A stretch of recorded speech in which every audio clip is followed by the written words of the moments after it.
Hey, hey, hey. We are going live today. Welcome, people.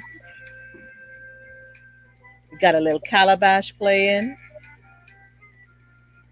Hope you can all see us. Oh, yes, I see we're popping up on Facebook. How's everyone doing?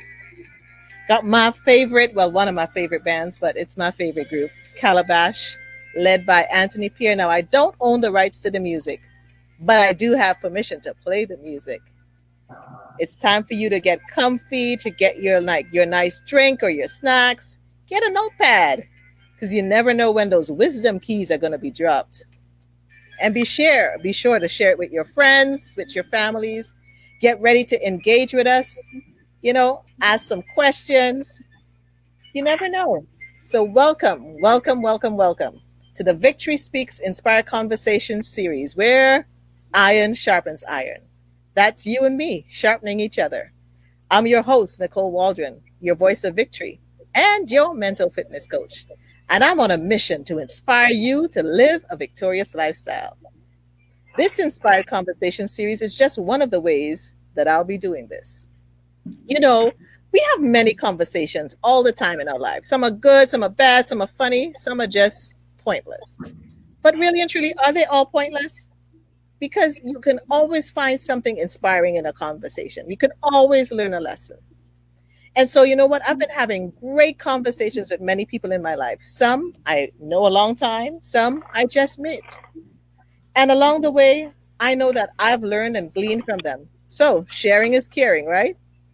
And this month, we're celebrating Black History Month. It's been 25 years, y'all. But as I say, it's not just about a month. This month, I call it the anniversary. It's anniversary time because we're going to be celebrating Black history all year through because it's our history. It's our time to educate and to advocate and kick it off to remind people who we are and what we're about. Now, okay, enough of me talking. This show, I am so excited. I am so excited. I gotta shut off the music because it's just gonna make me dance. I'm gonna forget what I'm supposed to do. Tonight, it's going to be different, y'all. I have a co-host tonight. Yes. I got activist, author, life coach. The Danny Stone is in the house and he's going to be coming on soon with us here. And then we got everybody else, we got the team from the beloved. Danny, welcome. Welcome. What's up, my sister? Thank you so much for having me here. I was on your show a few months ago. Loved it. I'm just appreciative of you allowing me to co-host this conversation with you. Listen, there's nobody else I want to co-host this conversation with. And right. So we're gonna introduce our guests. On tonight with us are some special guys. Listen, people pray for me. It's all this testosterone around me. I don't thank God we're doing this we're zooming in. So Nigel Burch Jr. is a writer, poet, host, and mental health advocate with a new vision for love. He is a melting pot of cultural experiences which can be heard and seen through his artistry. His depth and introspection are felt on every stage and page he touches. Ooh. His mission is to use various artistic mediums such as poetry, books, theater, film, and music to express, share, and empower others through creative expressions to find their way back to love. Guys, you got to show some love. You got to show some high fives. You got to show some hearts. You got to show some thumbs up for him. Our next guest is Rudy Ray, the prominent trumpeter. Let me tell you, Rudy Ray is based here in Toronto and an official trumpet player for the hip hop group, listen, the Wu-Tang Clan. Rudy is part of many music projects across genres, including. Now, Rudy, how do I say this name of this brass group here? Banger? Yes, Bangers Brass. Bangers Brass. Okay. Quincy Morales Jump Crew, with which he just closed on an event for the one and only, the President, Barack Obama. Rudy Ray studies neurology with an active pursuit committed to engaging psychotherapy in the Black community. Come on, Rudy. You're talking my language. Wow. Rudy explores his versatility and passion, uses his unique Afro rhythms to connect people, adding to this vibrant multicultural community we have in the city. Next month, Rudy appears. Well, it's actually not next month because I saw it. Did you know Rudy appeared in Madam C.J. Walker? Listen here. Like, I just can't. Danny, I can't anymore. I'm going to let you introduce the next guy. This next guy here, I'm gonna... She's getting carried away. Let me introduce Mr. Mark Stoddart, the visual communicator. Mark combines his passion for music and sports with a consistent spirit of social activism and a lifelong commitment to educate, empower, and unite. Love that. Mark's community advocacy has also included volunteer speaking engagements and other visual contributions to local schools and organizations. And also, he's a part-time professor at Sheridan College. Love that as a former professor. Mark has recently been featured on various media outlets for his art designs and for this beloved project. He's worked with the Toronto Raptors and NBA player Tracy McGrady, director Spike Lee. Mark has a collection of work and his clothing line, Live It, Wear It, which is worn by NFL player Colin Kaepernick. Wow, that's pretty dope. As well as Canadian hip-hop artist Maestro Fresh West, Cardinal Fisher, and Cardinal Official. So welcome to the show, my brothers. Thank you for having That's me. the people. That's the Thank people. you. The people are out there. They're giving you your applause. Are you hearing this love? Are you hearing this love? This is big love, big love, big love. So how are you fellas doing tonight? How are you doing, Mr. Stoddart? Blessed. Thank you for having us. This is long overdue, but we're here. We're here to make some magic, right? Make some history since it is Black History Month. Yeah, you guys are already making history. Mr. Rudy, how you doing? I'm doing well. I can't complain at all. It's a blessing to be on your show. I'm actually quite excited to meet you and Coach Stone. I've heard and watched some of your interviews, and I'm a big fan of the show. Thanks, brother. Love it, and I'm loving the smile, Rudy. Like you're just lighting up the whole room. I could turn off the lights and be good. If I turn off the lights, I light up the whole stage. And Mr. Nigel with the hat, I love that hat. I'm coming to the house. I'm telling you, I'm coming to get that hat. How you doing? I'm doing wonderful. Feeling blessed to be on the show with y'all today. Okay. So Mr. Mark, tell us, you have been doing this line of wear. And some people say, oh, it's just a T-shirt and stuff, but you don't just make T-shirts. Tell us about your company, Live It, Wear It. What's this all about, my friend? I'm just trying to create a lifestyle of empowerment. I feel that clothing is a perfect vehicle to actually connect people. So it's I wouldn't say it's the less affordable part, but I think it's the most easiest thing to wear and to showcase who you are. And I've been doing designing for quite some time. I won't age myself, but it was always a labor of love to express myself through the most easiest fabric, our canvas, which is a T-shirt, and through the bumps and the valleys. I don't know how to put it, but you always figure your way of what's your purpose, and I always felt like the most way of communicating is through that fabric. And I say 10 years ago when I actually started Live It, Wear It, it was just an idea to come back into doing T-shirts, and I just did a simple campaign. Didn't have a name, but just wanted to create shirts again. And I gave it to the community, and how the community embraced it was phenomenal. With this galvanized, I did the first photo shoot with the community of people, which was like, say, 30 people, and it grew into 80 people to 90 people. Every month, more people wanted to be a part of it. I documented them, tell their story through wearing the shirts. It was, even up to this day, people still ask when can they be photographed. I'm like, I stopped doing it, but people still feel something like what we've done has impacted. Oh, hello. Sorry, Nicole. Hello. Yes, I just wonder how come I've never been approached to be photographed by the guy that I know for a long time who carries my father's name. I'm just saying. I'm just putting my hand up here. Okay, go ahead. Go ahead, Mark. I'm listening. Sorry, I know I threw you off there. Totally threw you off your game there. Totally threw you off your game. See? Okay. I can just say that what's happening is that how I've been doing it is just going to grow, and I'm going to get more community people involved, and I'm trying to do better with that to document people's journeys through the clothing.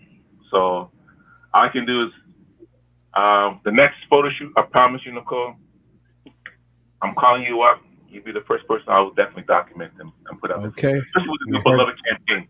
You heard it here, Coach Stone. I did, yeah. I heard it. I heard what he said. You're in. See? I know you don't believe it, but back when I was 18, I won't age myself. I used to be a model in Trinidad. It's what I came up here doing. Okay. So, you could style me. I'm looking for a Victory Speaks T-shirt, but your line of shirts have always been like, giving messages and stuff. What's the advocacy piece of this line of shirts that you do, Mark? Your clothing wear. The message, you mean, you're asking? Yeah, the messages behind your shirts have always been like you're advocating for something. It's always been a message. Yeah, I have to. It's all about change. And I feel like as an artist, it's my duty to actually push the needle forward. I can't just do simple shirts just to be a part of the norm. I want to challenge people and create conversation. It's the best way. If people can't start it, allow the shirt to be that vehicle to at least have some dialogue. And since '89 to now, it's always been, I can't just do a basic shirt. I always have to challenge the community as a whole. And if you're not buying it now, you buy it later. Trust me. It always comes full circle, right? So I love that. It's not even me. I'm just a vessel. I'm just a vessel. I just find things that's connected, and I just put it out there. No, I love that. That's I love that. Welcome everyone. I just want to, before I know Danny has a question coming out there, but I just want to welcome everyone who's tuning into the show. Make sure and show these brothers some love. Give them your hearts and your high fives, and send us your questions. We are talking to some of the dreamers, the believers, the change makers of the beloved tonight. Don't you love that name, the beloved? I'm going to just feel love. I'm just feeling love all the way around. I'm just going to shut up and let Danny take it over. Yeah. No, I love it. No, I feel what you're saying. I feel what you're saying, because, we need to come together as communities, and we're going to talk about this whole movement and why it's so important. But Nigel, my brother, I got a question, because you're a writer, a poet, a host, a health advocate. You're doing so much, man. And so, when you look at that and you look at your vision for love and all that kind of stuff, what does that look like, and why this focus for you? Great question. Love begins and ends all. That's how I'll open by saying that. But I think I feel like that's something that is an area that sometimes seems taboo, especially for our community. So I see myself as a spiritual being, as a loving person, before I even look at my skin. But the important thing was to see how I could use it and reframe that for our community. So as much as love is something that is always explored through everybody in all facets of life, me being in this Black body, it's important for myself and whoever I work with to galvanize the community around this idea, because everything starts from that. For us to mobilize, move forward as a community starts with love, because family leads to community, or family or a couple leads to a community leads to ethical code leads to economic prominence, and forward and forward and forward. But it all starts with love. So from that being Black woman to Dear Mama, all my pieces are specifically done to intentionally bring some awareness to how we can love each other better, whether it's us as a community or to our Black women, to our brothers, and be okay with holding that, buying into it, and realizing it's the foundation of which we need to go forward from. So that's where love starts for me. I love that. Nigel, too, like, what about self-love? Like, where does that, at loving yourself as a Black man or a Black woman, sometimes we give all of our love to other people and we don't love ourselves. We give it all away. So, how does that kind of come into play with you about this whole self-love and loving who you are and loving your skin and the body you're in? That's a great question. Atonement. So people ask me, how do you learn? Someone asked me the other day, how can you learn to love with yourself more? And I said, seek atonement with God.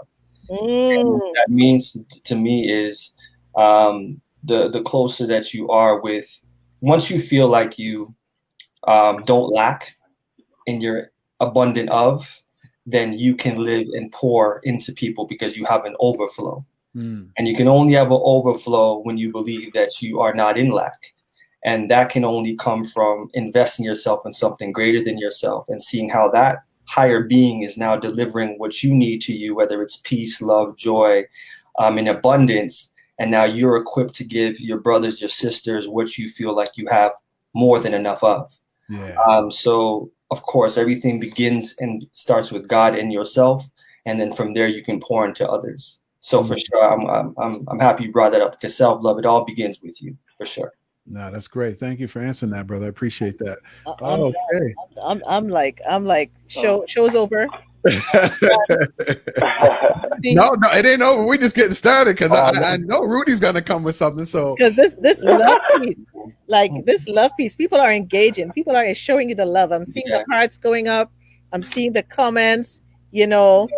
It's really good. Like this love piece, to be able to live with agape love, to walk in agape love that is unconditional. So many, everybody likes to say, I love you, but love is the most misused and misunderstood word in the world. And as we stick on that word love for a minute, and I have a question for Ray, but I'd love to hear your thoughts, Mark, on love. We're not at the beloved yet, but just love. Let's just stick with love for a minute. What does that mean? Love? The love, yeah. Especially love as a man. And when you talk about men showing love to each other, I know that there's something special there. I feel that the word itself has been loosely used too much, and it doesn't have the potency as it should. So I have to admit, I'll be transparent. It was not a word that I would normally put out there to anybody. And I have to admit, even mentoring Randall put me in more of a better vulnerable space to actually appreciate when he says to me, and dearly said, Mark, I love you, kind of thing. And saying that kind of stuff to me, man, I brushed it off. But then I really took that on, and I can say that back then with the kinds of feeling what that is, right? Because I never done that to too many people. But when you really care for somebody, it's like it's unconditional. You just speak to how you feel. And I have to admit that Randall is probably the first person who actually allowed me to be more comfortable in my own skin. Maybe my mature way of that, not doing it, but now no feeling to say that word with the conviction of saying it and knowing that I mean it. So shout out to Randall, and way up in Ghana and Africa right now, but who knows if he's listening. Yeah. Well, if he's not listening, we're gonna send this to him so he can make sure. Oh yeah, because now it's recorded live, right? I forgot about that. So we're gonna be able to send it out there. And you know what, Mark, I appreciate your vulnerability and your truth. And Coach Stone and I have this friend called Mario Armstrong, and he says vulnerability is the new currency, and I love it because it's true. When we can start doing this. And I think, Ray, you can really pipe on this, because you're studying neurology, and I don't know if you know, mental health is one of my passions. And so when we think of the neural pathways and we think of love, you can really speak to that, from what that does to the neural pathways. Let's hear you, my brother Ray. Rudy.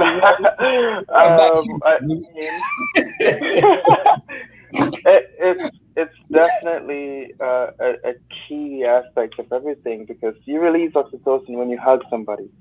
People tell you to hug at least, have at least 5 hugs, each day, which is the recommended amount. It tells you something about the little things and how it allows us to be human and ensure survival. Love is about acceptance. Love is about vulnerability. And there's so much strength in loving, but it's not exactly taught in our communities. We are taught to fear, which also has its place in the natural world. But I love that we are learning to rephrase our understanding of humanity and connectedness, and we are choosing the words that can actually amplify unity among us, which is neat. I think when Mark approached me with beloved as the concept, I was like, wow, this is very interesting. The first thing I thought about was Prince's dearly beloved. And also the number of pastors who have said dearly beloved to start a sermon in time. And it's in the little things that you start to notice how much you care and how much you belong to something. I love that because for me, beloved, like if you know you're special to me when you hear beloved, that is such a part of my narration when I call you beloved, and people may just think of it as this romantic thing, but when you call someone beloved, it is way past that romantic love. It is that love that is transcends everything. And when you speak of love, Rudy, and you think of the mental wellness of people, do you think if we changed the way that we dealt with love, it would change the mental wellness and fitness of individuals? Certainly. I think it's all in the language and us choosing, to say I love you instead of having to say I don't hate you. It's literally in the way we phrase things that allows us to be closer or, be distant. It's all in how we phrase language. But you know what's interesting about that? I think with love and being loved, I think a lot of us even have challenges just accepting a compliment. So accepting love is so astronomical. Like, when you give someone a compliment, I noticed I used to do this a lot. Someone would give me a compliment and I would toss it back and I'd be just downplay it. And it's almost a disrespect to the person who's giving you the compliment. They're trying to give you a gift to say that whatever it was, you've impacted me so much so that I need to let you know. And I think a lot of us just dash that away. And so when you add love on top of that, we can't. A lot of us have a difficulty accepting a compliment. What are you talking about when it comes to love? That's so much more challenging. You know what I'm saying? I see you guys nodding. Go ahead, Mark. I'm a victim of that because I honestly, it's hard for me to take compliments. I ain't gonna lie. I'm the person who loves to be in the shadows of this curate. So when people acknowledge me and show me that, Mark, I love what you're doing, it's the hardest thing. It's one of the hardest things is to get back to the energy back to take. I say thank you, but it's just hard for me to actually share that again. And I'll give you another example of that. Is when I did Nuit Blanche in Scarborough and I did the art installation, and just the reaction of people smelling the roses now, what I'm hearing, and people just coming at me, just a lot of people.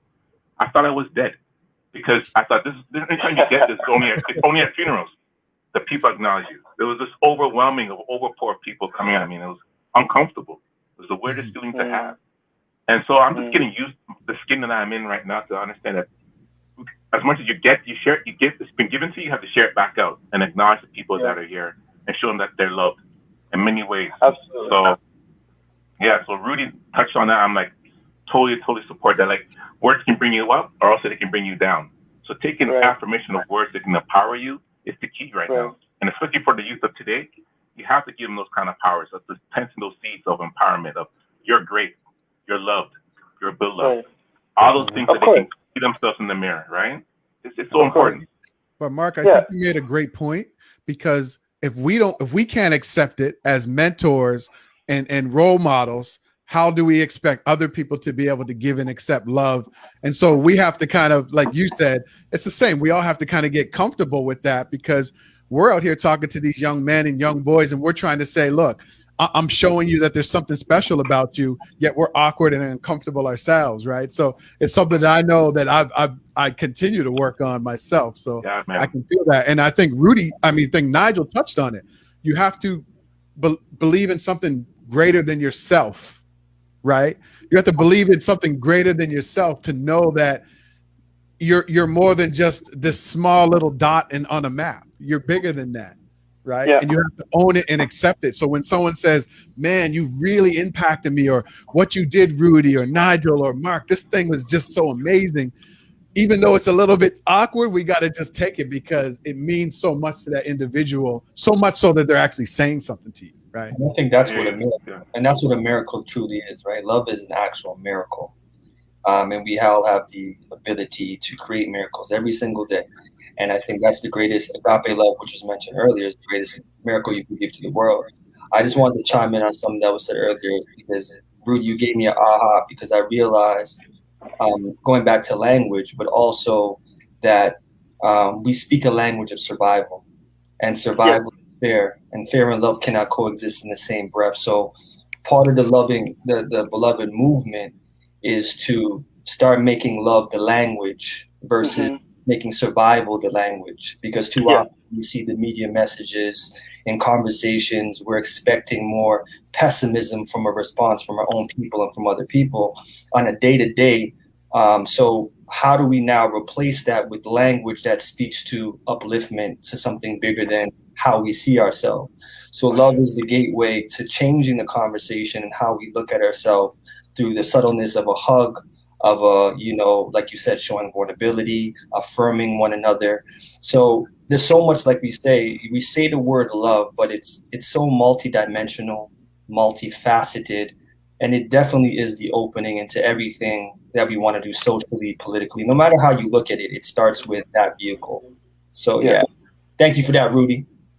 Thank you. And if I should ask that, like what made it very interesting to me, the word beloved, was also, it was inspired by the novel written by Toni Morrison, after the same name, Beloved. And if you've read the book, you know that it represents this inescapable, like, and horrible past of slavery that still haunts us presently. We cannot forget our history. That's right. But we can learn the importance of using, language as a tool, because it's one thing to think of yourself as a slave, and it's another to understand that you were enslaved. Yes. Okay. Now, come on now, Rudy. Right. And so this is one of the things that I picked up with this initiative with Beloved that has been just empowering. Man, that's so good, and so I love that. So Mark, with Beloved, how did it come about for you? And first of all, even we're all talking about it, but tell people what it is, right? Because there's some people who might be watching who might be like, they saw the videos, but they might not. So break it down what it is and kind of how it came to be. Well, first off, let's break down the website. If people need to get more information about it, it's beloved68.com. We got that. Don't worry. We got you. Okay. I just want to say it out there loud. We got you. What's going on? Look, she got the I got you. Okay. No, honestly, it was like I told you before, I'm just a vessel, and the timing of information that comes to me. And I was on the computer, and I was listening to, no, it was on IG, and I was listening to the rapper Busta Rhymes. And I put the link on my website. And just the manner how he spoke to his brother. And these are dudes just speaking candidly about how they feel. And where Busta spoke to him and held onto his hand and said, "Beloved, you are great, you are loved." Just the manner how he spoke, it gave me goosebumps. And I'm like, yo, this is it's just that the aha moment for me. So I have to figure something out. I have to figure out how can I extend that energy and put it out there as a designer. And I created something that same night. I put that logo together. I took the Gangrene symbol. I took the symbol that I thought with togetherness, and I just thought, let me fuse that together with the writing. And then I said, okay, this is cool. What else can I do to expand upon? Because just creating a design is one thing, but adding some layers of context to it, it just reaches more of a bigger audience. And I spoke to Nigel. We had a campaign before, we just didn't really work out, and I thought this would be the moment for us to really collaborate. And I just said, Nigel, I have this idea. And I don't know what came out of this dude's wordsmith play. He just took that within, I'll say, not even a week. I don't know. I'll give it a week. I'll say 2 weeks. But within the week, he gave me the substance. I said, man, we have something here. And I thought to myself, the one thing, the gift that I feel that I have is community. I just have the ability just to connect people at the right time. And I just made the calls. Called Rudy, called Thompson. And then we connected the Merciless, the producer. And out of the love, the brothers, we just sat down. We said, we broke bread. And we said, listen, I have an idea. I want to extend it to you guys. What can we do to make this thing happen? And we just came up with this movement. I know I'm missing out. These guys will add some layers to it. But it's just to know that when you ask for something from our community and they step forward and say, "Yeah, Mark, I salute you, bro. What can I do to step into this?" It's greatness. That's what we're doing, and I'm hoping this momentum, this catches on, it becomes more contagious, and I'm seeing it happen now. Mm-hmm. So what is your goal? Like, I love that, man. It's, you know, I think sometimes we just overthink something, right? If something makes you feel, a lot of us will acknowledge the feeling in the moment, and then we'll just let it go. It's like, oh, that was a great speech, or man, you know, I loved hearing Rudy play, or man, Mark's installation was dope, or Nigel, man, that poem really hit me. Okay, I'm gone. But all of you just captured that and said, no, I'm going to do more with this. And so what was it like? What was it that just made you feel compelled to just not let the moment go and sort of make this movement, as you call it?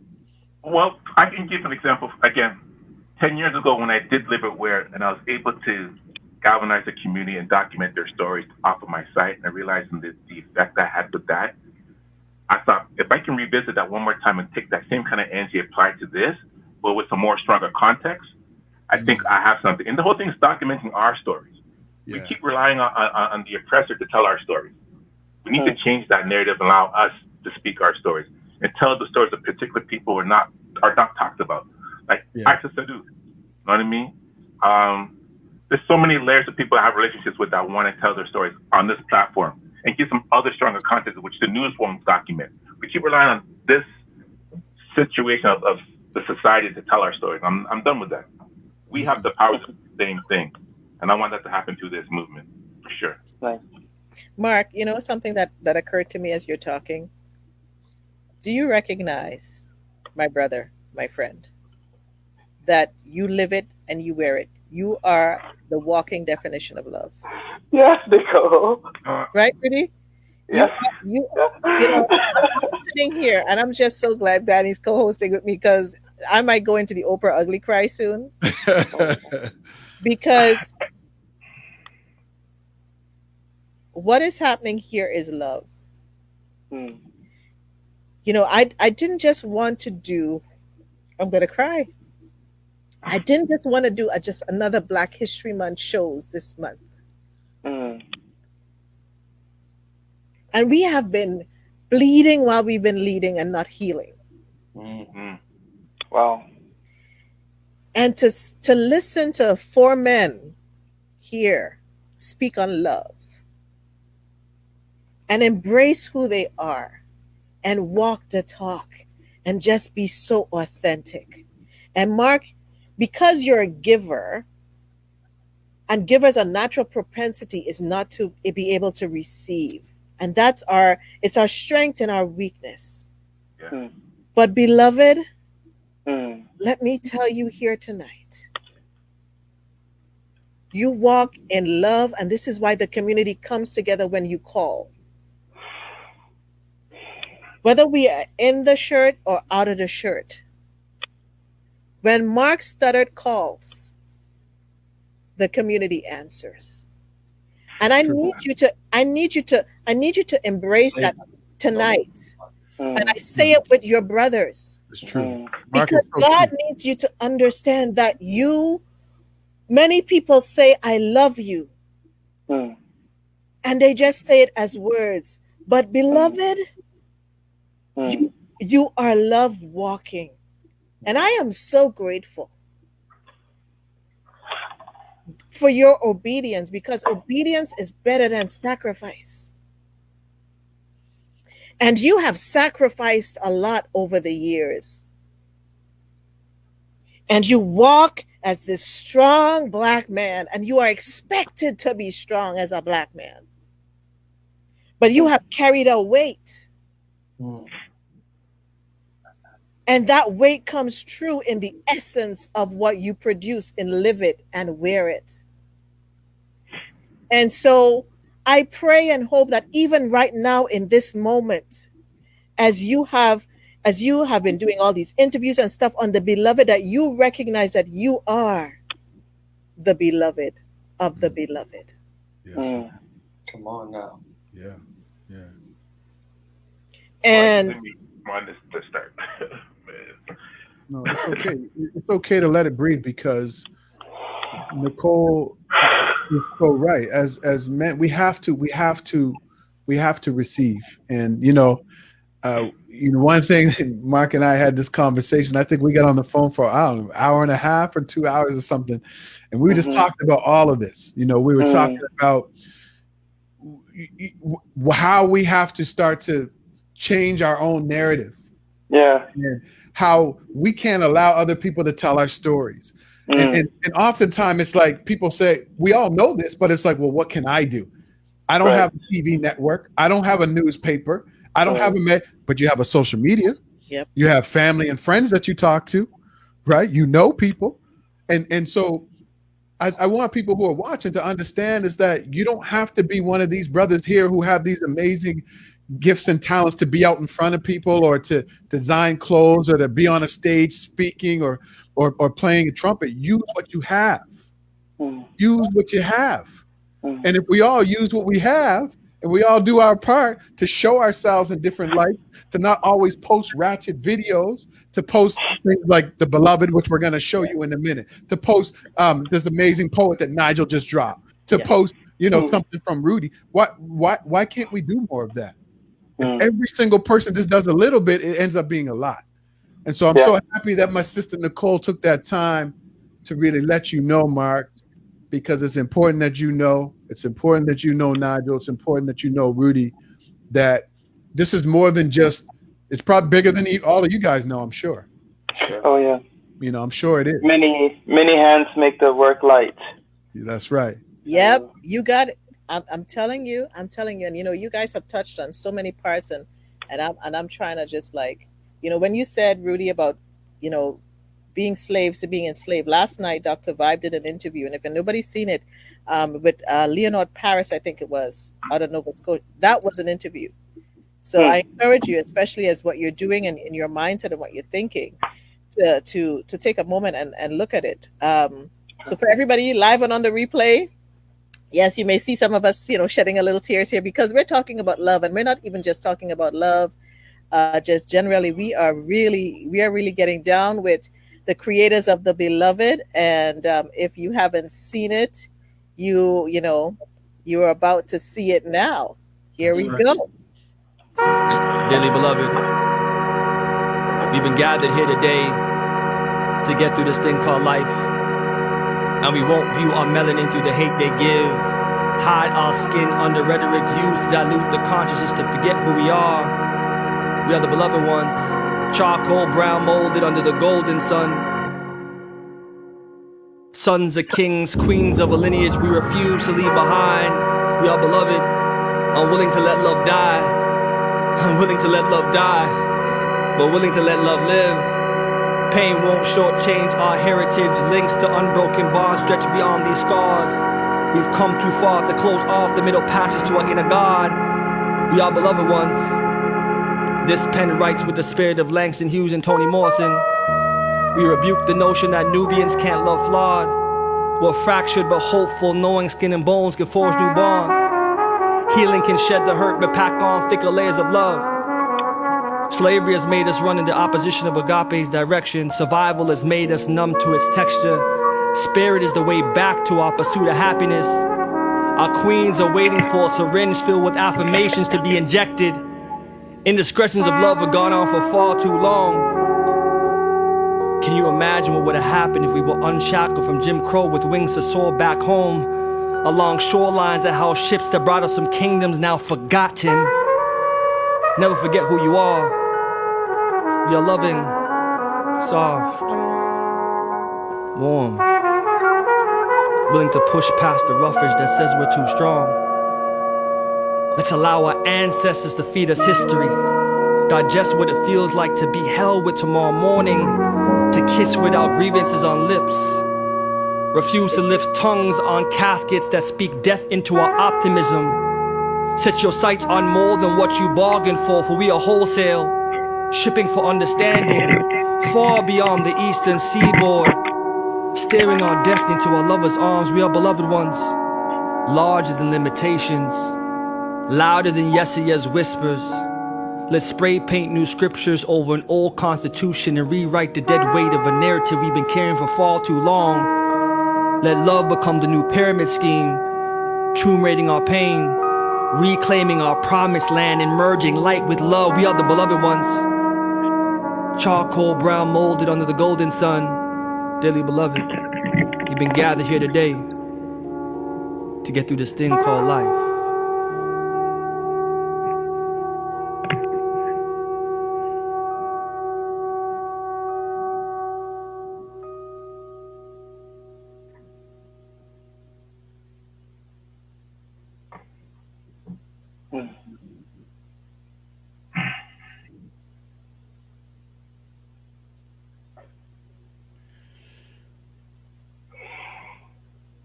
I know you have to kind of like pause as you see it. You know, you kind of have to like pause.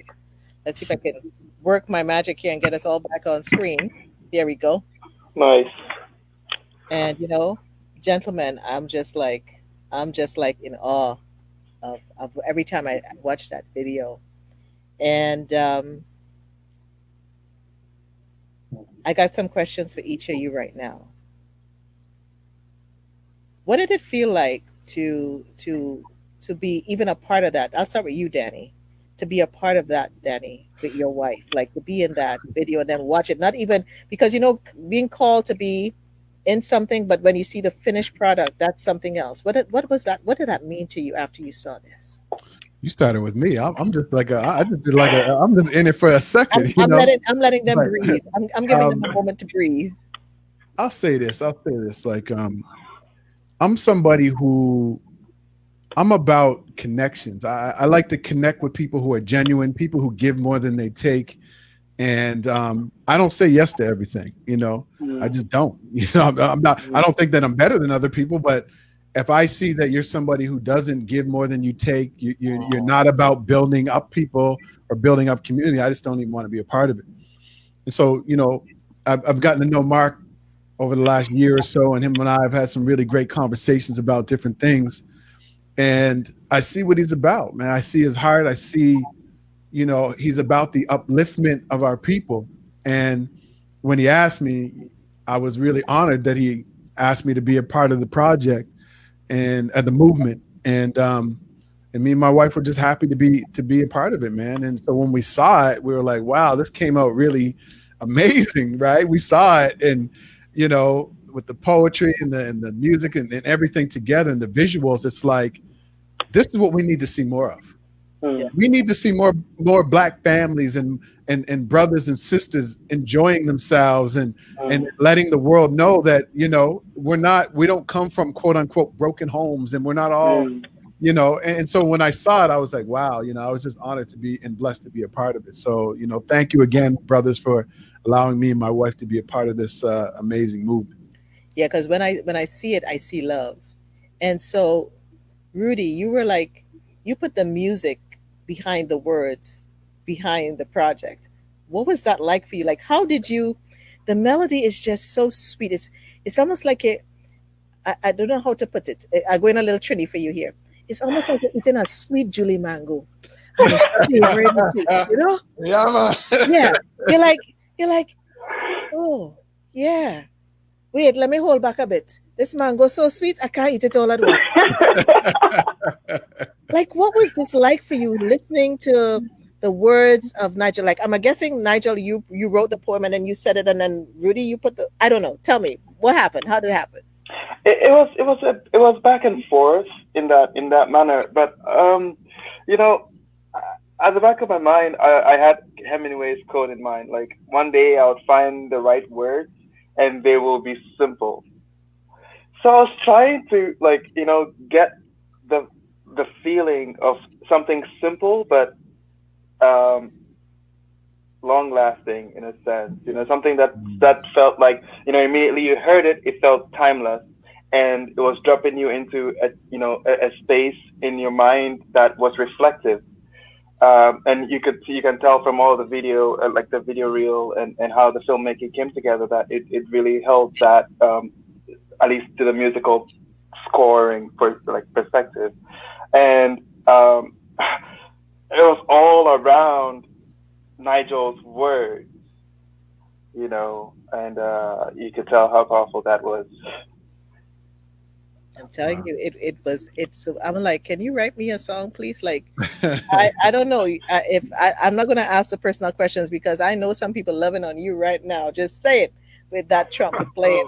Nigel, moving on to Nigel in the words. I'm just keeping it real. I'm just keeping it 100. Sure. So these words, like, okay, take me through this. Like, how do you write this? My God, beloved. Yeah, it's what Mark had mentioned earlier. We talk about the vessel component. Often I tell, and you know, it's definitely not cliche. A lot of times when I write, it doesn't come from me. I've seen my pen move faster than I can think, and then going back and looking at, did I do that? So I know that the ancestors, as Mark has said before, or some being is speaking through me. So I always say I'm a big meditator. So what I do, and I pray a lot. So I'm looking for a specific emotion to connect to, or a couple. And in the piece, I wanted a couple things to resonate. That being, I'm tired, I'm exhausted, I love hard, I love black. So that's how I set the terms, and then the higher does the work. So that's where that goes. But I do want to say that Brother Mark, which I always bother him about, he's an historian. So, you know, whether it comes to hip hop or R&B, or a vision, he's very clear on how he wants to deliver something, whether it's art or whatever he's doing. So there was a couple conceptual things that we had going in. Like, he heard the trumpet before there was a trumpet. He knew he wanted Dearly Beloved before I even put Beloved on the page. He was like, Nigel, I want to hear this. I want it. So it's like, okay, big bro, I got you. Like, just tell me what you need around, and I'll do the rest. So it kind of worked that way. He kind of orchestrates stuff that way. He's like Diddy. Yeah. He's like Nick Fury of the Avengers. Right. So we kind of the blueprint to go with. But I know, right? Take that. So after that, it was just he trusted in my ability, which I respect him for. He allows me to be a creative. And then I said, I got you. Just give me a couple of days. And then me and Rudy went back, and obviously you can hear there's so much history in the trumpet when Rudy plays. You hear Renaissance. You hear, I can see slave ships gone. I see us going back to the motherland. Rudy plays the trumpet. You're like, I gotta write something down. Like, you was not about to outshine me, Rudy. This is not. I got a little friendly competition going on. All right. Black excellence. Yeah, it was a beautiful marriage between the three of us, and Thompson, which is not here today. Yeah, so I mean, and Merciless. So we all had. Mark came with the foundation, and we were like, we added a little sprinkle here and there, and then we were touched, we were moved. I remember the first time we listened to it, and we had to take. I mean, remember that, Mark? We were just like, "Yo, bro. Whoa!" Like, we're like, "Whoa!" We were moved, and I actually performed it the other day with these guys, and I got teary-eyed because I was like performing, and I didn't expect I was really listening to what I was saying, and I could actually feel like just the connection to the community and love. And you know, I saw Mark teary-eyed earlier, and one thing about it is he puts so much into the community. He gives so much of his resources. He's always like, I can see when he's tired. You know what I'm saying? Like, I can, you know, and it's like when you give that much, I don't think people understand the sacrifice over the years he's made to become what he's done. And he's not even trying to do it for any type of clout, but it's like, I'm so happy we're giving him his flowers because, man, he put so much into this work, you know, and think about this. We're just now getting to, a lot of us, to where he's been for the last, I'm not going to give away his age, for the last so many years. Give it away, man. Give it away. But, so I got you. He can't hurt you. I got you. Well, so much love towards him, and I'm just happy to be a part of this movement, to be his brother in arms as well with Rudy and Thompson and Merciless. So It's been a great journey so far. Mm-hmm. You know, it is one of these things that you want everybody to hear it. Yeah. You want them to hear it no matter what part in the world that they are. And maybe we need to, Mark, if you haven't thought about it, let's have a listening party. Let's do another night of the beloved, and let's have a listening party. Let's get creative. Let's talk to. We need to get this out there, For sure. and we need to start using our networks and say, did you listen to this? Have you heard this? Do you want to heal your community? This could actually be a piece that is played as people do, you know, all this work with and all the various organizations that we're all doing, and we're all being called. Can you come say this? Can you come?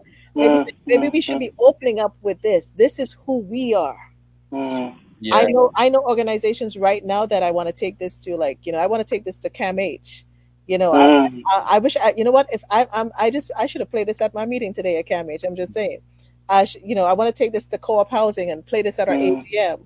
I want to take this to operators and the insurance, because they have a great thing for mental wellness, because this is a piece on mental health. Yes. Sure. Absolutely. This piece on love, if we get this piece right, there is such healing in this piece. And so, Mark, when I look at the opening frame, you know, I was gone with the opening frame when I see our beloved Jordan, and I was like, really, Mark? Really? Yeah. And I was like, but you know, and for those who don't know, Jordan was my my godson, you know. And so when I see that opening scene just filled with somebody who was so filled with love, and you were such an intricate part of his life, and then I look at the people that you chose to be in the video, like what was it? What was in your mind as you chose the different people? Because I know it wasn't about who's popular. That's not your style. There was a reason behind why you chose the people you chose. And I ask you this question because for those who want to be, I'm going to keep it 100. There's some, like, why didn't Mark choose me? But like, Mark know me a long time. Like, Mark chose me. Look at me. I know Mark, right? But it's bigger than that. Yeah. What was the essence behind some of the people? Because I knew you wanted to put a whole lot more people in there, but you couldn't. I couldn't, but I honestly have to say, Mother Nature put those elements in COVID, made those parameters that you couldn't bring the community. I would love to bring everybody in that space to make something happen, but we're limited.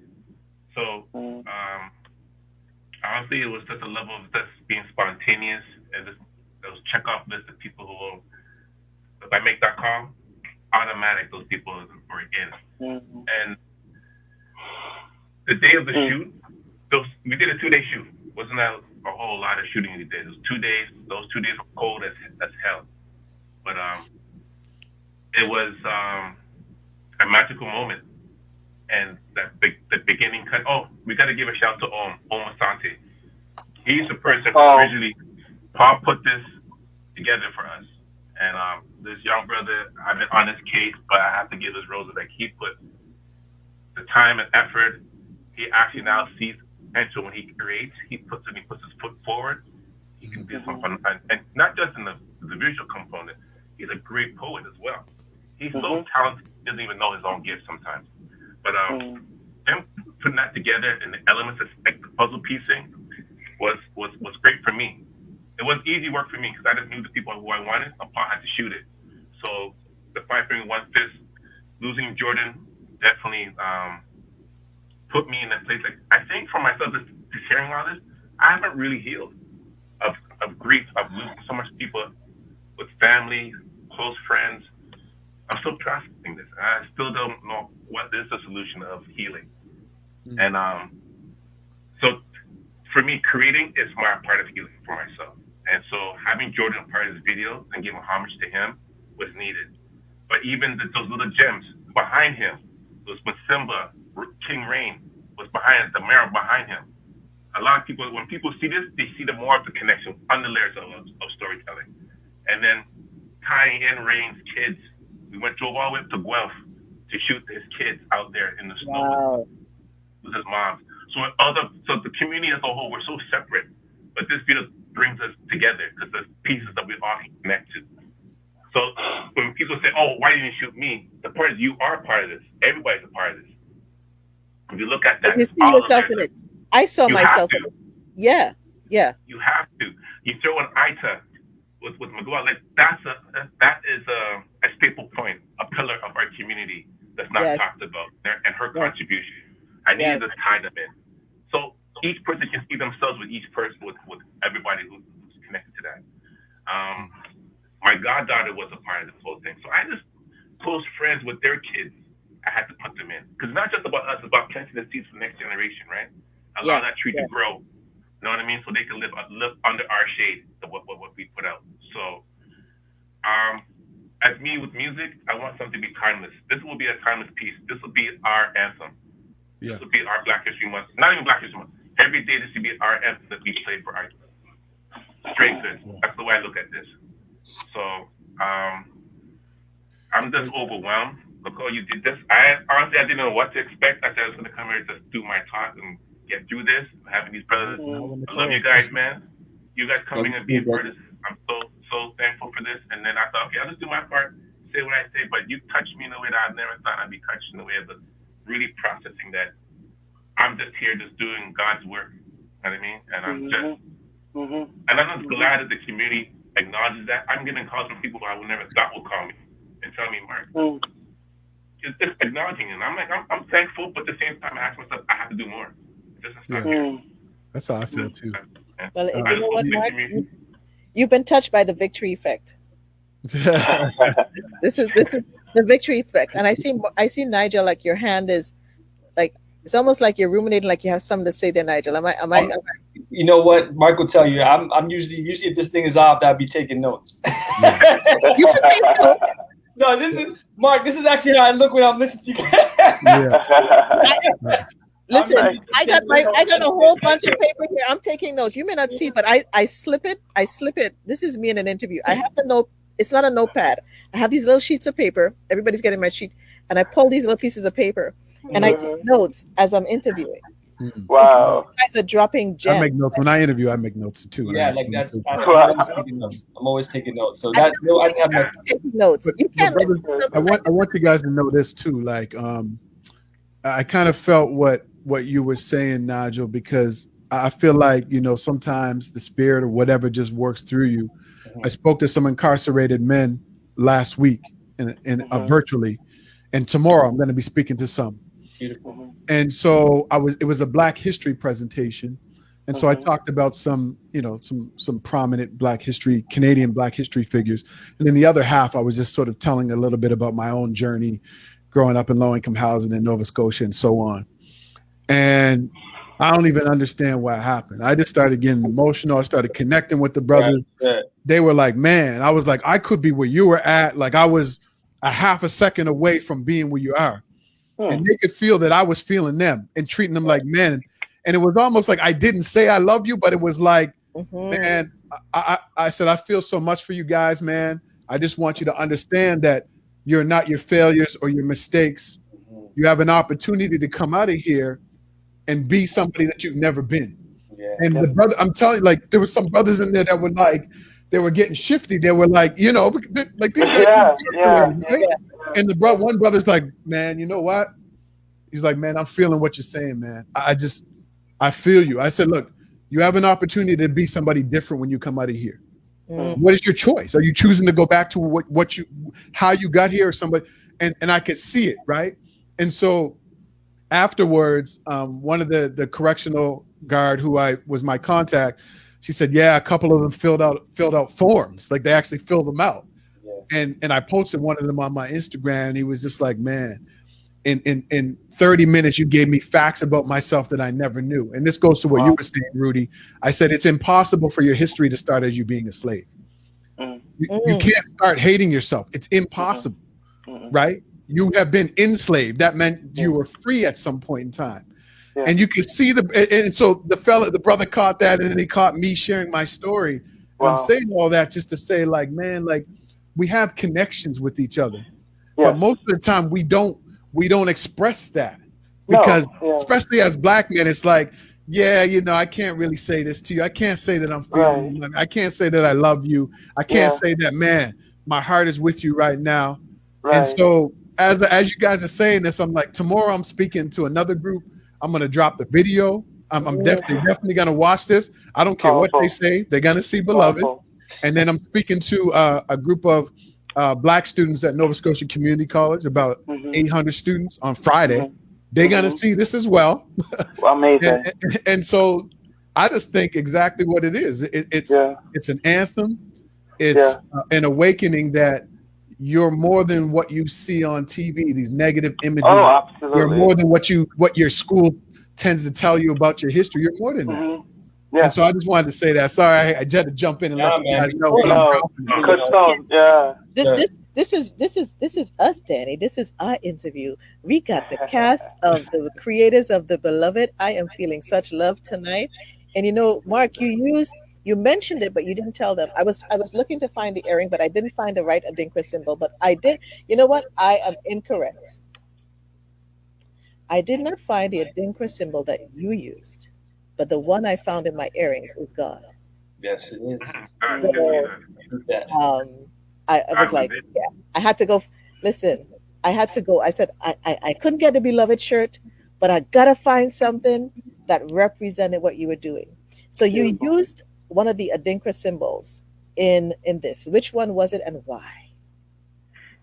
Nya Gyidie is the symbol of togetherness and faith.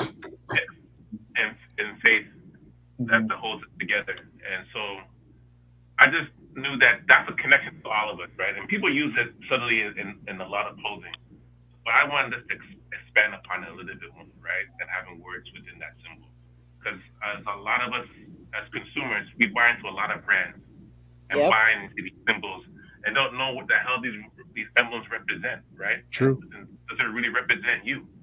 So as a creator, I want to create symbols that's going to be timeless, poignant, and effective.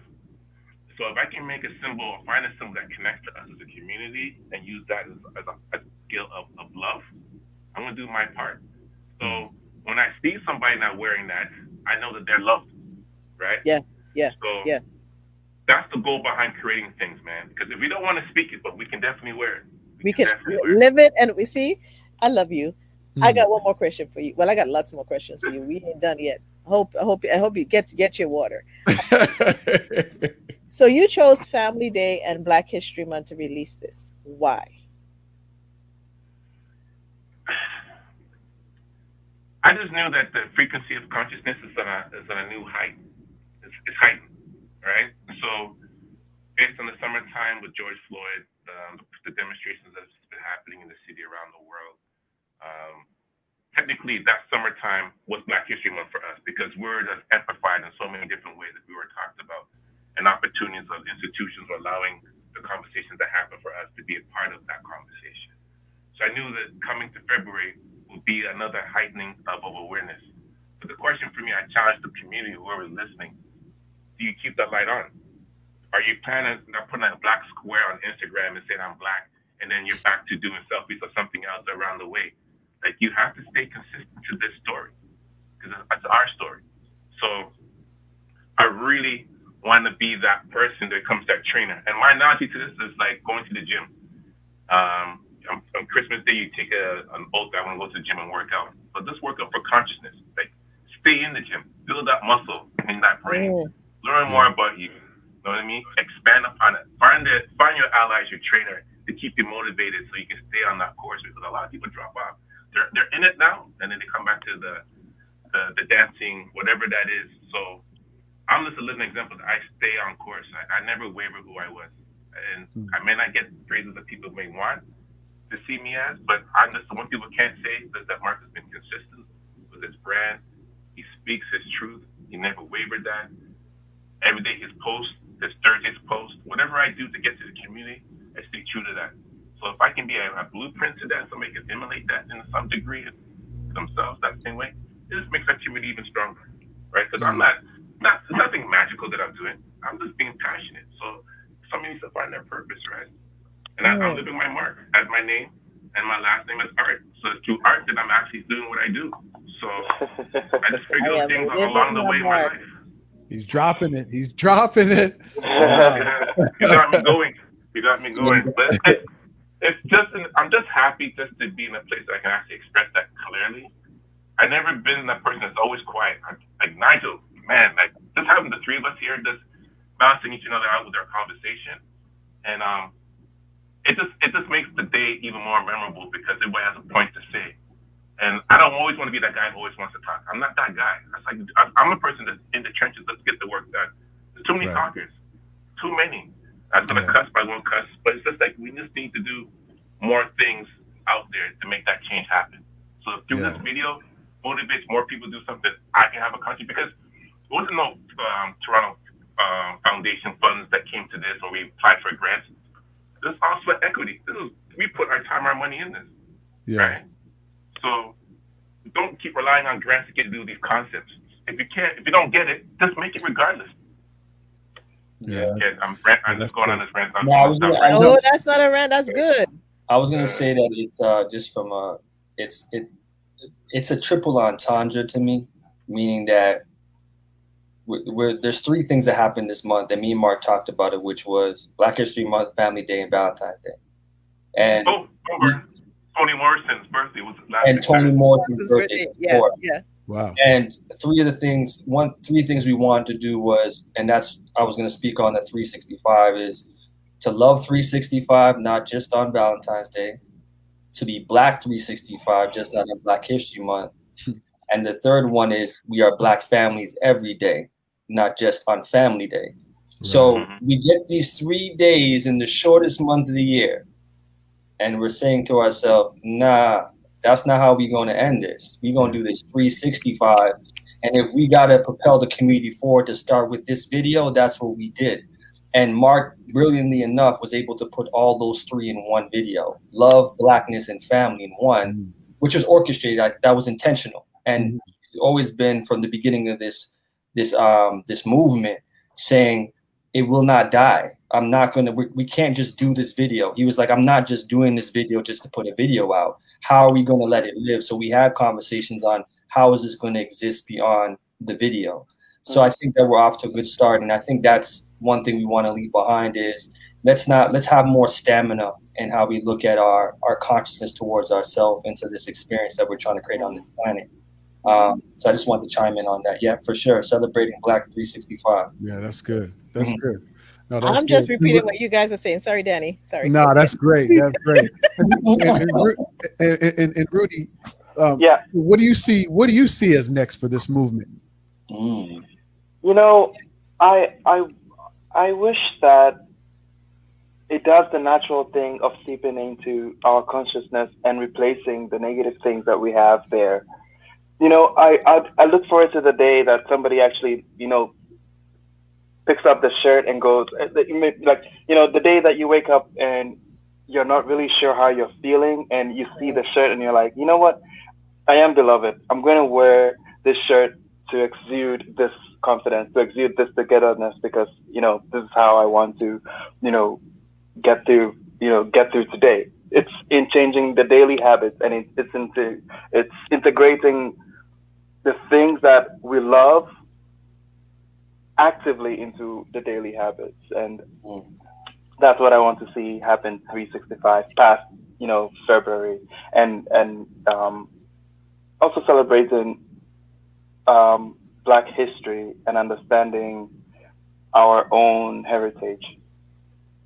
I was very happy with the fact that somebody was so curious to learn, the Adinkra symbol, Nya Gyidie in there. I'm from Ghana, so obviously I'm like, yes, finally somebody's about, I hope that you get to learn. That was me. That was me, Rudy. That was me. That was me. Okay.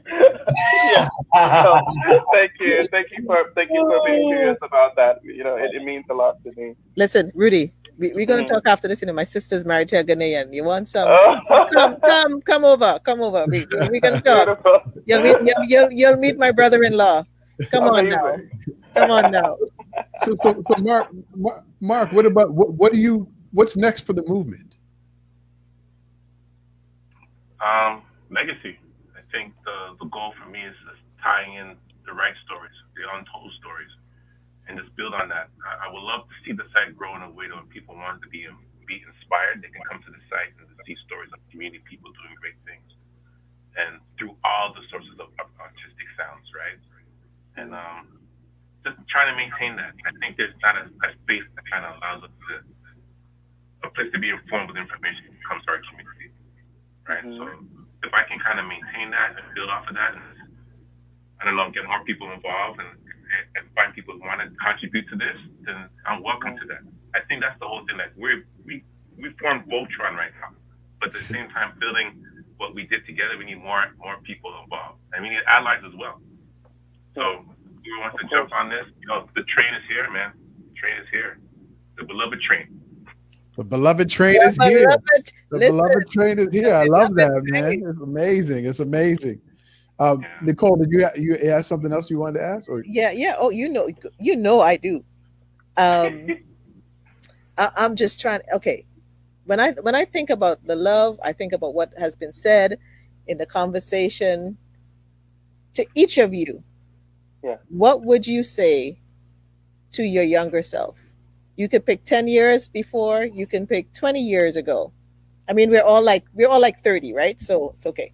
So, what would you say to your younger self, especially when you look at yourself now, looking at history, coming from an enslaved history of people, and then looking at love and looking at yourself as men, and not always being able to embrace love. So you can take it from any angle you like.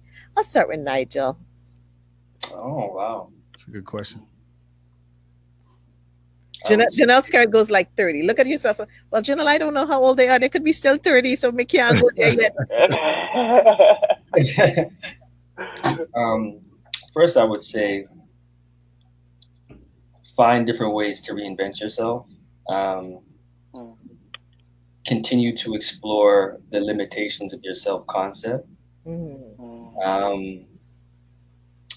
which will then, in fact, change the way you look at your self-esteem.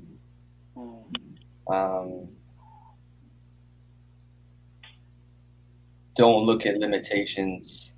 I would say don't put limitations in your vocabulary. That's good.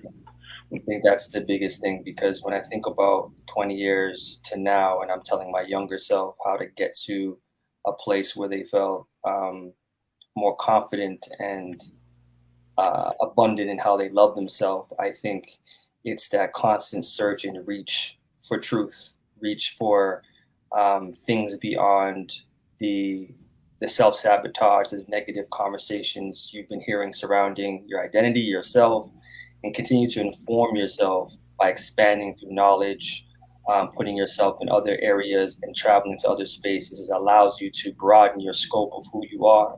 Because I think when it comes down to it, even with Beloved, it's about how do we change our lens? How do we look at our self-concept differently so we can be full with our self-esteem? And that just came from constantly opening up myself beyond limited beliefs and thoughts, and trying to live with less labels and more openness to information. Because I think we say, even the idea of saying you're black, can expand to melanated. Melanated can be African diaspora, and that can take you beyond the limited understanding of what you have. So I'm just constantly just informing yourself and improving, evolving, changing. I think that's what I would say in this long-winded. That's good. That's good. Like, I'm just sorry for the people who didn't get a piece of paper and write this down. You guys are just going to have to go back to the replay and listen. Listen to some wisdom keys being dropped by these men here today. Nigel, that was supercalifragilisticexpialidocious, my brother. My brother, that was dope. So Rudy, what would you say to you just look like the baby in the family, but I'm not going to say, we age so well. Like, I'm not going to be like Mark. Like, I'm 52. I don't care. I have half a century. I'm past half a century, so I could say whatever I want. So I like embracing over 50. I just hide the gray. Mark wears it well. He has this nice little gray beard thing happening. He looking cute. I can't wait until I actually have something to show. You know, I have wisdom. No, you got wisdom, brother. You got it. Exactly, brother. So, Rudy, what would you say to your younger self? They say that the imagined savior is easier to paint. So I think that I would tell my younger self to learn to be more curious and not judgmental, and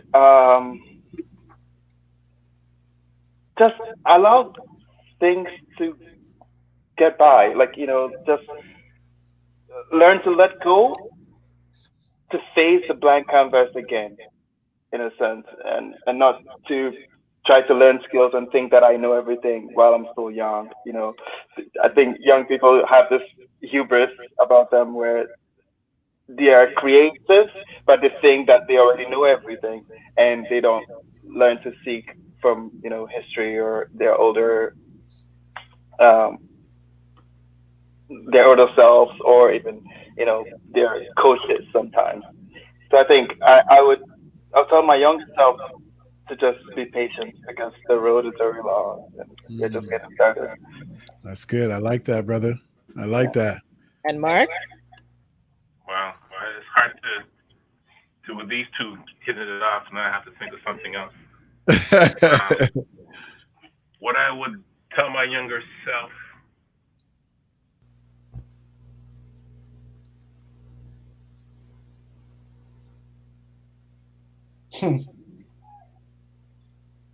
Embrace love. Be love. Let us love on you. I think he's frozen. Oh, he froze? He actually is frozen. Yeah. He's lucky he's frozen for a moment. Right. We're gonna let him unfreeze a bit. I thought he did that. I know. Yeah.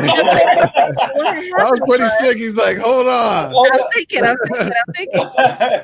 It's so cool. But while we wait for Mark to come back, Rudy, while we wait for Mark to come back, what would you say to your younger self, Nicole?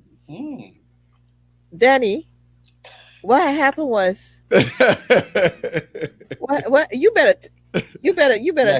He got frozen. He got cut out. So what would I say to my younger self? Be compassionate to yourself. Show yourself some self-compassion. I would say get yourself some mentors at an earlier age. I would say to my younger self, you're back, don't worry. And Danny, you make Danny put me in the hot seat. You're going to pay for this, but that's okay. I would say to my younger self that you are enough. Come on now. You are enough. And to really don't let anyone steal your joy, and don't let anyone steal your peace. Let your peace be the most important thing, and treasure it.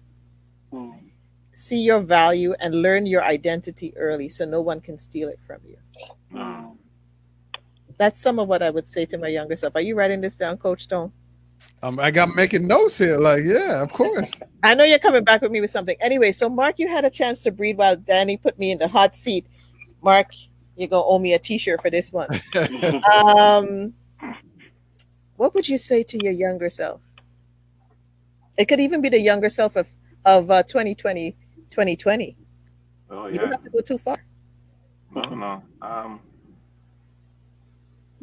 Just persevere. It's gonna be challenges in life that people are gonna doubt you. People are not gonna put you as the top dog in whatever that is.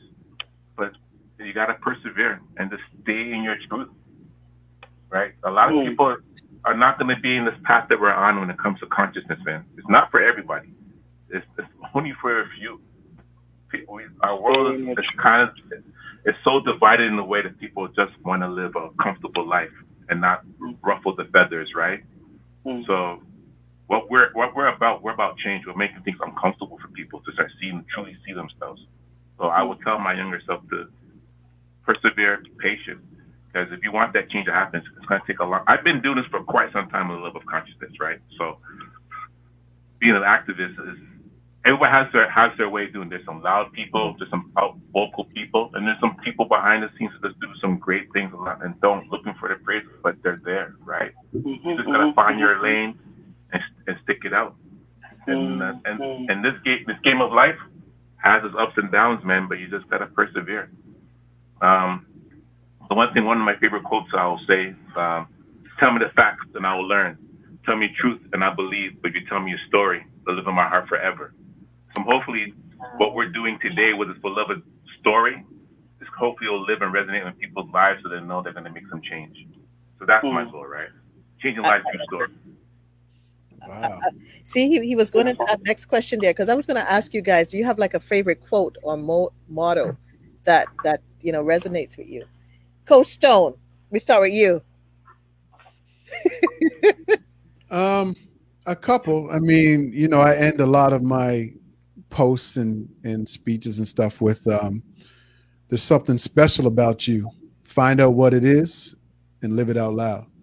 And I say that as a reminder of someone who grew up with a lot of people who are just very negative and trying to chop me down and hold me back. I never knew that. And even, it wasn't until I had mentors and people who poured into me that started to open that gateway for me. And so, yeah, we all have something special about us. We all have to explore it, be brave enough to find out what it is, and then to live it out loud, to actually share that gift, that talent, whatever that is, with the world. And so that's just something that I like to say. That's powerful. Mr. Nigel, the wordsmith. Oh, yeah, fully.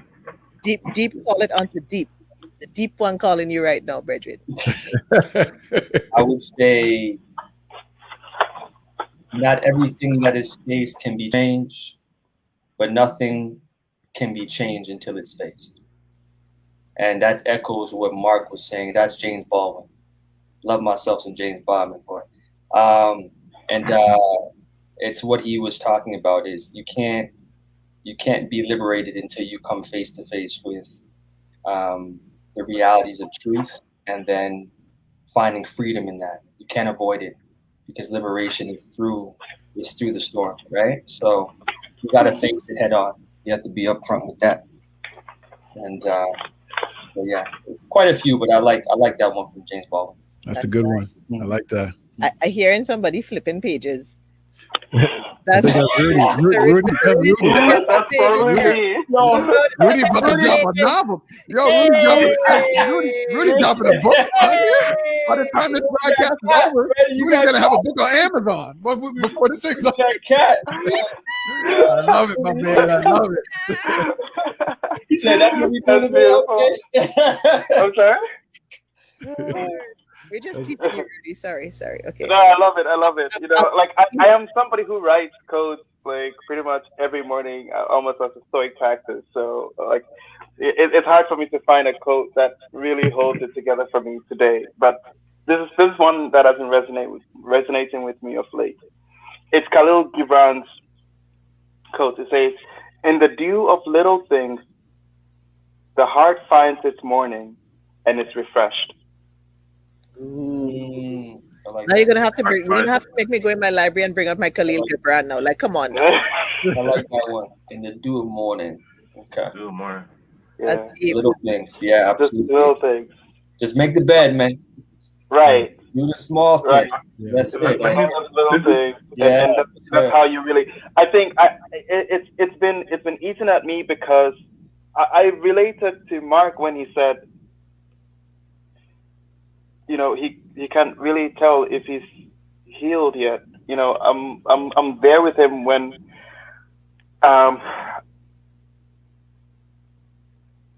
I feel like I've missed JV, and I know so much of the community has missed them. I've missed, I've been so broken up about Regis Coxswain's Parquet, learning about the Breonna Taylor story, learning about George Floyd, and being Black in America, and trying to understand identity politics. during a pandemic, it's quite a lot to unpack, and really we find the peace, and we find the healing moments in just reverting to the little things. So I'm learning to embrace that more. And just You guys are be just practical with it. learning to embrace the little things. I love it. Mark, you were going to say something. I could see something. Yeah, I just want to end because today the affirmation I'm getting from all this is staying the course on what you believe in, right? And one of my other quotes, what I love is the best place you can find yourself is to lose yourself in the service of others, right? Yeah. So, and that's Mother Teresa, and my joy is just being that vessel of service, right? And I see how I impact people's lives and how to react from that. So today is warming for me to know that what I was able to create, but not just for myself, but share that with other people to be a part of this journey with me. It's overwhelming, but I'm grateful, right? Because you don't get these opportunities, and just to be acknowledged at the same time, it's still trying to get used to. But I'm appreciative of it. But I guess there's more work that needs to be done. This is nice that we be acknowledged, but there's 10 times stuff that needs to change, right? But you know what? Each of us as a body has a piece to do, and if each of us take the piece that we have to do, we will heal. So we just have to take responsibility for ourselves. A glass can only become full, an ocean can only become full, a river can only become full with one drop at a time, with one drop from the rain, one drop from heaven. And sometimes we get so caught in the fact of what still has to be done, we don't live in the moment. And if we don't live in the now, we miss the beauty of the now of what God is giving us. So, I really am so appreciative of all of you coming on here. There is such a feeling of love, and I know it's being emanated through what I'm seeing with the likes and the hearts and the comments, and people are engaged. And I pray that people will watch this, on the replay and share it with their friends, because I'd love to have each and every one of the creators. We can do this again and bring everybody. If you can get everybody together, I don't care where they are. I think this conversation for you guys just need to share, because you're so rich in what you share, right, Danny? You're so rich in what you guys have shared tonight that I know I am full. One of the things that, on Clubhouse, there's one of the rooms that we formed a group of women, and we came together, and none of us knew each other. But when we're done with our conversation, we say, I am complete. And tonight I feel complete. I'm still trying not to cry, because this is just like really, really filling for me. And so to each of you, including my amazing co-host Danny, I couldn't do this without you, the way that this has flowed. What would you like to say to people, to leave folks with? What's that thought, that thing, whatever it is, that comes to mind, that what message do you want to give to anyone listening to live and on the replay tonight? And I know we've shared quotes, and I'll give you time to think. One of the quotes I have here is from actually somebody I think I listened to on Clubhouse, and he said, "You are all too big to dream small. We are all too big to dream small." And when he said that, it reminded me that, for those of us believe in a higher being and a creator, that we can't outdream God. How could you dream the one that created all? Like, if the ocean can stay where it is and not come to the shore and stay right there, that is love. Because it could swallow us up.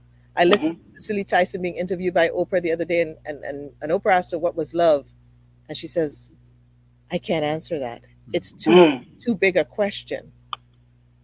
And she ended by saying, if God so loved the world, he gave his only begotten son. That's love.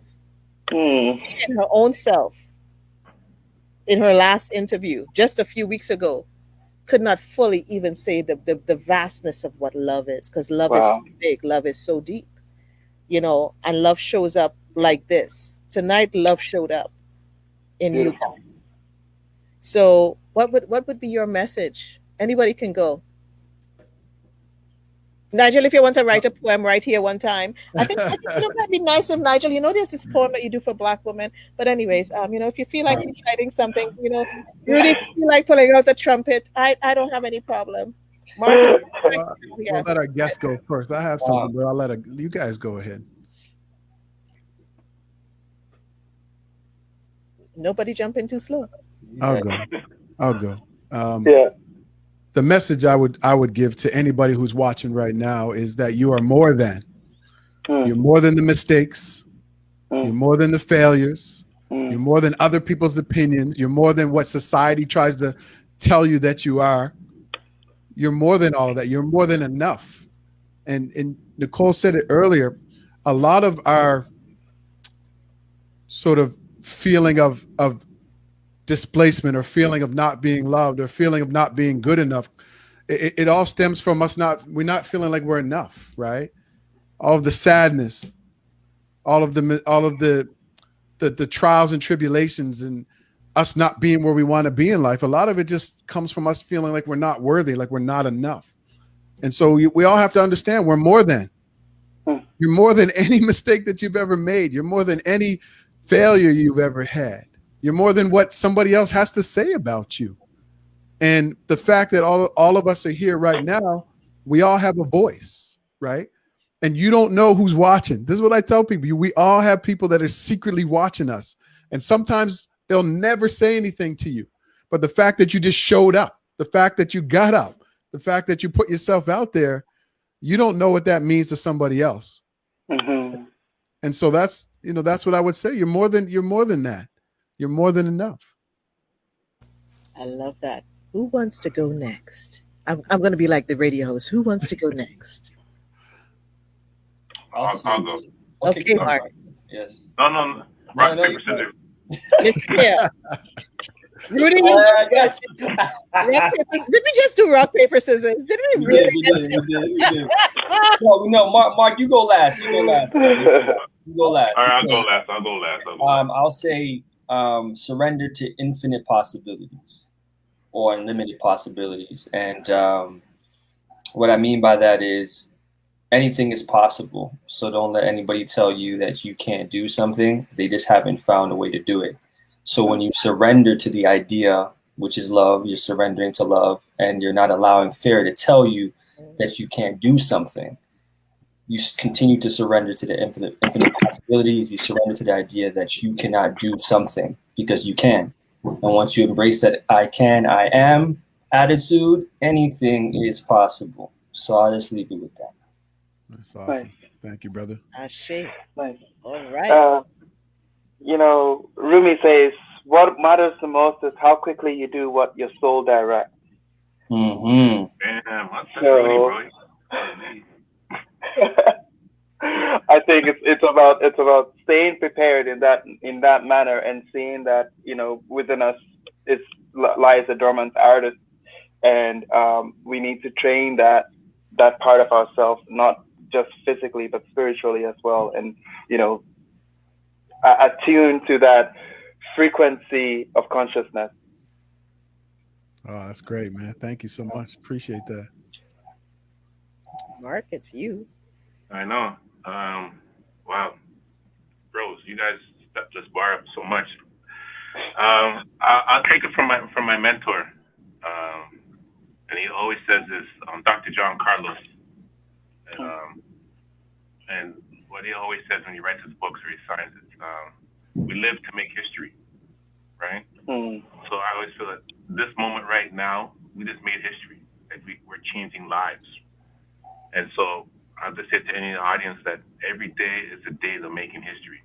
You just gotta believe in yourself and move forward in that. Step in your purpose, live your legacy. So yeah, we live to make history. This is Black History Month. Let's do this. Wow.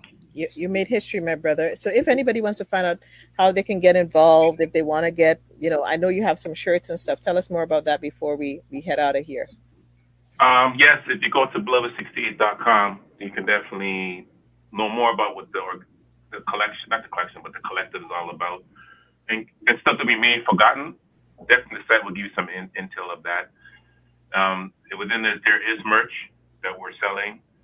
One of the designs that I have is Black Families Matters.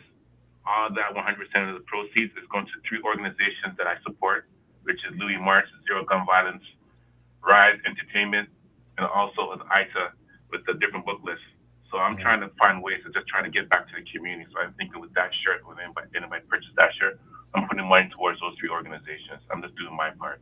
So hopefully everybody will do the same thing and check out our website and support.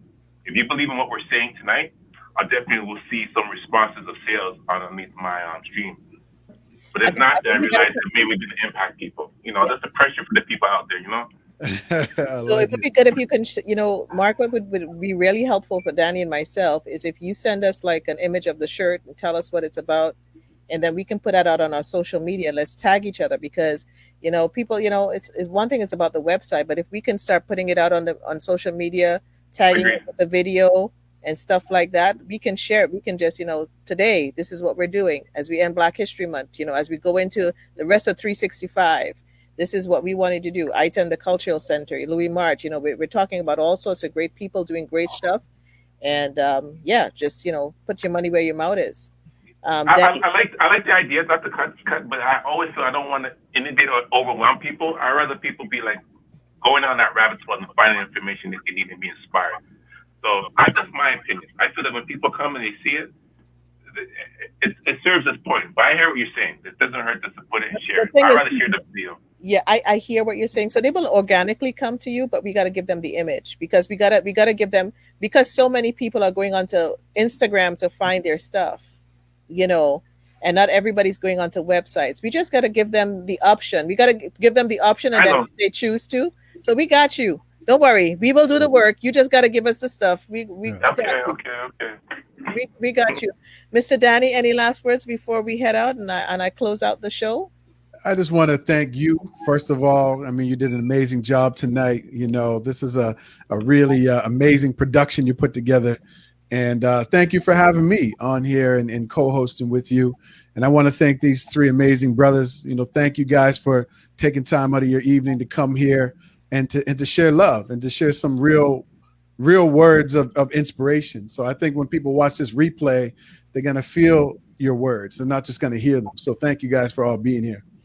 Yeah, but next time prepare us to bring tissues because I wasn't expecting it's not a part of the policy here. I wasn't signed up for that, man. No, it's not right. It's not right, though. It's not right. Mark, you said something about people will organically do some things and follow. Well, you see, the problem is that means you've never watched the Victory Speak show because you would know if you tune into the Victory Speak show, it is necessary to participate.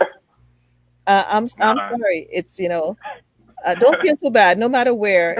It's just part of the core. I'm sorry. I apologize. But I thank you all for coming onto the show. Wendy Jones just put a beautiful comment up here. I'm leaving you all one quote. You represent, after listening to you all, when you take a look in the mirror, what do you see? An irreplaceable image of God in you. My brothers, I am so happy that you are here tonight. Thank you for tuning in. To everybody on live and on the replay, I thank you for tuning in. Thank you, Danny Stone, for being my co-host tonight. I invite you to follow me on Twitter and on Instagram, Victory Speaks 7. You can subscribe to the YouTube channel. That's Victory Speaks 7 as well.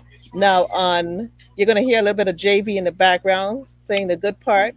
You can listen. Playing that. I'm playing that for you. You can listen to the interview here on Facebook. Victory Speaks 77 is going to be on the YouTube channel. Now, for those of you who don't know, I do have an audio podcast on Spotify, Apple Podcasts, Anchor, anywhere you can listen to your podcast. It's where I speak and share about the Victory Formula. It's a guide to living a victorious lifestyle. If you are on Clubhouse, follow me on Victory Speaks. I'm going to be there on Thursday with Black content creators. We're going to be talking about Black creators. So join us for that conversation. Oh, and Wednesday night, there is going to be a special. I'm going to be having the awesome, the phenomenal, Jean Augustine is going to be on the show. And we're going to be speaking about her special project, 25K in 25 days. And so I encourage you all to be intentional and have an inspired conversation today with someone you love or with someone you meet. It can even start with a smile. It can just start with you being able to stop, listen, and hear what they have to say. When you just say, "How are you?" We need to take back our conversations and make sure that they are inspiring and meaningful. Your conversations can be inspired by your truth, your love, and your story. We need to be called to higher, more meaningful conversations, not just with who we are and who we know, but those we meet along the way. And I hope you've been inspired by our conversation tonight. This is Victory Speaks, the voice of victory, your mental fitness coach. And I've been talking with the creators of the beloved. Oh my God. Yes. And this is the good part. We are going into the good part of our lives. This year is by JV the GOAT. Jordan, we love you. We miss you. And for those of you live and on the replay, go back and watch the video of the beloved. Thank you. Peace, love, Peace. and have a great way. It's a victorious day and have a victorious week. Wonderful.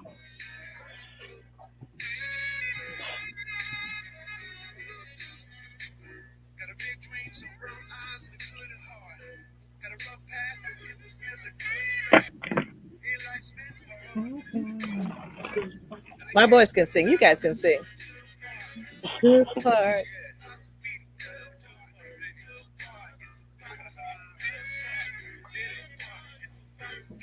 You did it, Mark. No, we did it. You did it. Amazing. Live? We still live? Oh yeah, we still live because we're going Not up live. with JV. Not live with people watching, no.